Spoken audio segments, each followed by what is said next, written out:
sa pagkakaalam niya, saan ba nanggaling itong si Alice Guo? Bakit sa niya na-acquire yung wealth na yan to be able to own this? Actually, Christian, yan ang aking theory, no? Kasi nung tinignan namin yung financial statements ng Baofulan, ang asset niya 1 million lang. At ang sales niya almost zero. Sabi niya, kami nagpapaupa lang kami. So kung nagpapaupa ka, meron kang benta, di ba? May sales ka. Pero nung tinignan namin yung financial statements, wala ring asset. So ang theory ko dito, merong ring angulo ng money laundering. Ibig sabihin, yung pera nanggagaling sa hindi maganda or sa mga maduduming paraan at binubuhos dito sa construction para luminis at gawing negosyo. So may angulo ito ng money laundering na pinag-aaralan rin namin. Pero nung tinanong namin siya diretso saan nanggaling pera, simple sagot niya, hindi niya rin alam. Kaya siya natuturing yung amnesia girl, no? Karamihan sa mga tanong nyo, hindi niya maalala. Christian, if you look at the transcript, ang sagot lang naman niya, hindi ko maalala, hindi ko alam, o babalikan ko kayo, kukunin ko yung dokumento. No? So, yun lang naman yung tatlong sagot niya surrounding sa mga tanong namin ni Senator Risa. Pero ayun, bago siya naging mayor, no? So sabi niyo businesswoman siya. So involved siya rito sa company, 50% yung kanyang pagmamayari. Pero sa pagtanong-tanong niyo, saan siya nanggaling? Bakit bigla siya sumulpot? Matagal na ba siya taga diyan? Kilala ba siya ng mga tao before her election? Nung nakuha niya yung kanyang birth certificate, 17 years old na, no? Late registration, via late registration yung kanyang pagkuha ng birth certificate. So ang ibig sabihin, for 17 years, wala siyang birth certificate. At nung tinanong namin saan siya pinanganak, sabi niya sa bahay, sa Comadrona. At kung saan siya nag-aral ng elementary, nag-homeschool raw siya. At parang lumalabas kasi sa pagkaintindi ko, hindi talaga homeschool, parang tutor lang eh. Parang kumuha lang ng tao, sabi niya, pangalan ng tao, Rubilin. Kumuha lang ng tao para turuan siya. And then hindi rin siya nag-college dahil sabi niya hindi siya nag-college. So for 17 years, parang walang records kung saan siya nag-aral, wala siyang birth certificate, at wala ring ibang mga, let's say, diploma or enrollment documents. At so tinanong rin namin, no? At tinanong rin namin kung sino yung mga magulang niya. Nagbigay siya ng isang Chinese name. Yung father niya raw is Chinese. At ito actually yung pinaka-glaring inconsistency, Christian. Tinignan ko ulit yung kanyang birth certificate. Nakasulat doon, Angelito Guo, Filipino. Pero in her speeches and even in her pronouncement sa committee, Chinese in father niya. So again, may inconsistency doon. So tinanong rin namin kung sino yung nanay niya. Sabi niya, hindi niya kilala yung nanay niya. No? So walang records kung sino yung nanay niya. But in the birth certificate, Filipino raw yung nanay niya. So what do this information tell you? And are you buying them? Ako, mas maraming question mark eh. Kasi nga may mga inconsistencies eh. At alam ko maraming nagtatanong kung siya ba talaga ay Pinoy or Chinese siya. Ang makakasagot lang niyan, parents niya. We have to determine kung ang parents niya Chinese or Filipino. Dahil sa atin, diba sa atin sinusundan natin yung bloodline eh. Kung ang isa sa parents mo, kung parehong parents mo foreigner ang citizenship mo, magpa-naturalize ka. Pero kung isa sa parents mo Pinoy, pwede kang maging Pinoy at the age of majority, pipili ka, diba? So but we have to determine first kung yung parents niya ay Pinoy o hindi Pinoy. Pero na-check niyo ba kung totoong tao yung mga binabanggit niya? Magandang tanong yan. To be honest, ongoing yung amin validation.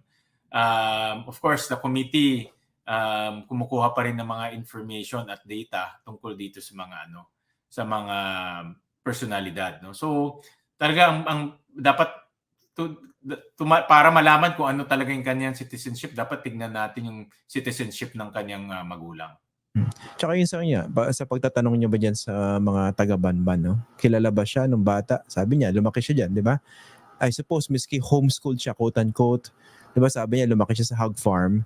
Siguro naman lumalabas siya, di ba? Siguro naman meron nakalaro yan, may nakakita dyan, di ba? Well, Christian, marami ako nakikitang sa YouTube. Habit ko kasi sa gabi manood ng YouTube. So nakikita ko yung mga may mga news clips, no, galing sa iba't ibang media outlets na ini-interview yung mga taga-Banban. Sabi naman ng mga taga-Banban, nakikita nila siya nung bata pa. Kilala nila yung magulang nung bata pa. So these are random interviews ng mga news outlets, no. So I'm not sure, hindi ko ma-validate kung totoo o hindi, but malabas yun sa YouTube. Pero nga, idea na paano niya na-acquire yung assets na yan to be able to own this company. Tsaka laki, diba? Sabi niyo almost 10 hectares. Hindi siya biro, no? For a town that small. Correct, hindi biro. Like for example, I'll give you an example. Balikan ko lang yung mga interview, Christian. Yung mga interview kasi, mga tao yun Importante yung ebidensya, no? Importante yung dokumento. At sa mga nakikita namin dokumento, may mga inconsistency o kulang ng dokumento. At kaya maraming question mark na lumalabas dahil from 0 to 17, nung pinanganak siya hanggang 17, walang dokumento No? So hindi namin makita, unlike ikaw, meron kang school records, meron kang let's say medical records, meron kang 'di ba? Pag nag-enroll ka, meron kang enrollment records. Sa kanya wala.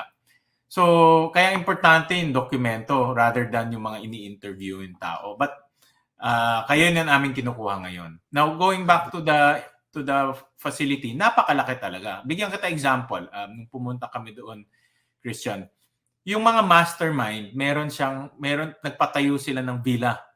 No? 14 villas ang pinatayo doon. Each villa will cost about 40 to 44 million, sabi ng PAO. So, yan kaagad, kalahating billion na. No? Almost 500 million pesos na kaagad. Villa pa lang yun. Wala pa yung building, wala pa yung warehouse, wala pa yung condominium, wala pa yung mall. May malaking mall kasi doon Wait lang, Senator. Sorry When you say villa, ano to? Para mga Italian villa? Yan? Asa yung maganda? Lavish? Maganda talaga. 3-story siya. At ito yung kakaiba nitong villa. May underground tunnel at may panic room. Kaya nung nag-grade yung PAOK, yung pinaka-mastermind, yung fugitive, yung si Mr. Huang yata yung kanyang pangalan, nakatakas dahil pumunta siya doon sa tunnel at nakatakas na.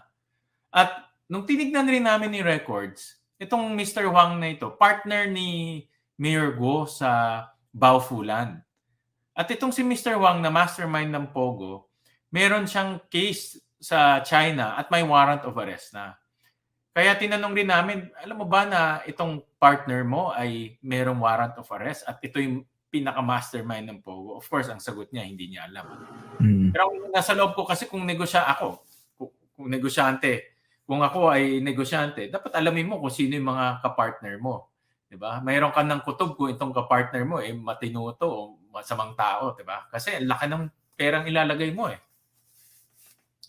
Yung operations na yun, kasi na-monitor ko yung raid na yan, no? Talagang nakakagimbal. Tsaka yung sa mga viewers natin yung binabanggit ni Senator Gatchalian, yan po isa sa mga sakit dito sa Pogo Diba yung mga dinudukot ng mga foreign nationals, pinipilit magtrabaho dito. Iba dyan, ginugulpe, kinikidnap, pinapatay, di ba? May mga nangyaring shakedown. Yun ang konteksto niyan.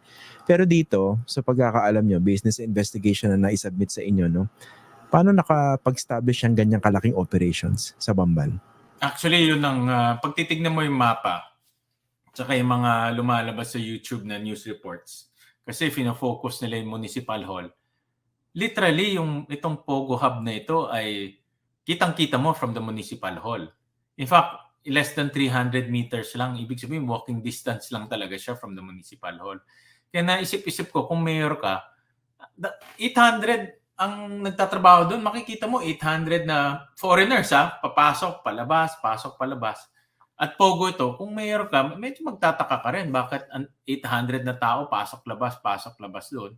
At I think dapat maging alisto ka na Pogo ito, baka mayroong illegal na nangyayari.